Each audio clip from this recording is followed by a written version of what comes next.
কৃষিমন্ত্রী আব্দুস শহীদের যুক্তরাজ্য সফর উপলক্ষে নাগরিক সংবর্ধনা অনুষ্ঠিত হয়েছে নর্থ ওয়েলসের কেনারফনের এলাকায়। বঙ্গবন্ধু শিশু একাডেমি যুক্তরাজ্য শাখার উদ্যোগে হয় এই আয়োজন।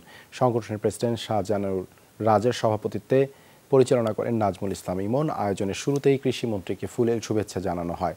বক্তব্য রাখেন নর্থ ওয়েলস আওয়ামী লীগের সভাপতি আব্দুস সালাম, কাউন্সিলর আব্দুল মুকিত খান, আব্দুল মালিক, আজাদউদ্দিন সহ অনেকে। এ সময় বক্তারা প্রধানমন্ত্রী শেখ হাসিনার নেতৃত্বে বাংলাদেশের অগ্রযাত্রা তুলে ধরেন, পাশাপাশি বৈধ পথে দেশে অর্থ পাঠিয়ে উন্নয়নের অংশীদার হওয়ার আহ্বান জানান।